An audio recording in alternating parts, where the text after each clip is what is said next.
Alors, on commence par qui? On va commencer par une photo publiée par Le Parisien ce matin. D'abord, est-ce que vous le reconnaissez? De toute façon, il y a son nom écrit en gros, donc ça ne va pas être compliqué. Non, ça, c'est pas trop dur, là, oui. Regardez ce qui est écrit sur la gauche de la photo. J'ai commencé par la fin, F-A-I-M. Donc, ce n'est pas une faute d'orthographe. On est là en présence d'un orfèvre des mots. C'est bien Raymond DeVos.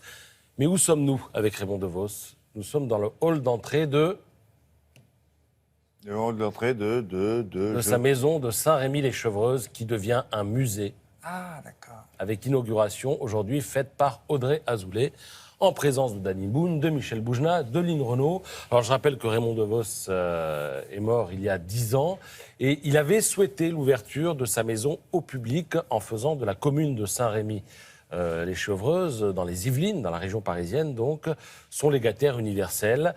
Je rappelle évidemment qu'il n'avait pas d'enfant. Alors que peut-on voir, d'après l'article du Parisien ce matin dans ce musée? Eh bien, on peut voir tout un tas de choses, son univers, notamment les 2 Molières qu'il a gagnés, son seul diplôme, un certificat d'études encadré. Et dans la salle de musique, pas moins de 17 instruments. Pourquoi 17? Parce qu'il jouait de ces 17 instruments, parmi lesquels le tuba, la harpe, le piano. On peut faire un détour aussi par son bureau qui est plein de dictionnaires. Alors, il faut savoir que ce vendredi, samedi, dimanche prochain, ce sera ouvert et gratuit pour les habitants de Saint-Rémy-les-Chevreuses. Et mercredi prochain, le 16 novembre, ce sera ouvert au grand public et on pourra donc visiter ce musée pour quelques euros. J'en profite pour vous signaler la sortie récente de ce livre.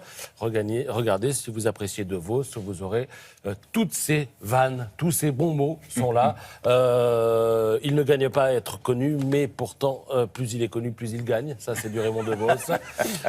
Il y a aussi, je vous conseille de ne pas écouter les gens qui donnent des conseils. Enfin voilà, il y en a 500 pages comme ça, c'est un régal. Entre autres particularités, chaque fois que vous l'invitiez à une émission de télévision, c'est le seul artiste dont je me souviens qui venait avec toujours un bouquet de fleurs et qui vous l'offrait.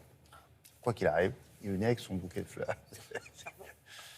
Encore. Toute autre chose maintenant, ça m'intéresse, ça s'attarde sur l'art quand il prend l'air. C'est-à-dire que l'on voit de plus en plus de statues qui sortent du musée pour investir les rues. Alors ça nous donne d'assez belles choses, comme par exemple en Australie, ces gigantesques bébés qui sont sortis d'un esprit plein de science-fiction. En tout cas, c'est celui de David Czerny, qui est un sculpteur tchèque.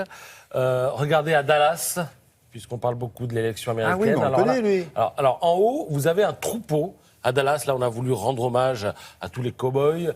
Et la sculpture s'étale sur 16 000 mètres carrés, quand même, parce que c'est un vrai troupeau de vaches. Et puis alors, en bas, à Marseille, sur le Vieux-Port, 2 silhouettes dont on ne sait pas si elles expriment l'arrivée de migrants ou l'exil de voyageurs. On ne sait pas s'ils partent d'eux-mêmes ou s'ils ne partent pas d'eux-mêmes ou même s'ils arrivent. Voilà, ce sont des sculptures que vous pouvez voir à Marseille. Puis alors, bon, dans un autre genre, en Allemagne, à Hambourg.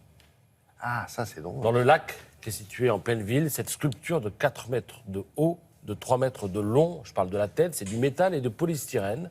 Et puis alors, plus original, parce que là, ça a vraiment un sens. En Suisse, 5,5 tonnes de bois nécessaires pour fabriquer cette chaise de 12 mètres de haut. Alors, elle est située en face du Palais des Nations à Genève. Pourquoi? Parce qu'elle a été réalisée en collaboration avec Handicap International, qui souhaitait encourager les États à signer la Convention sur l'interdiction des mines antipersonnelles. Bien sûr.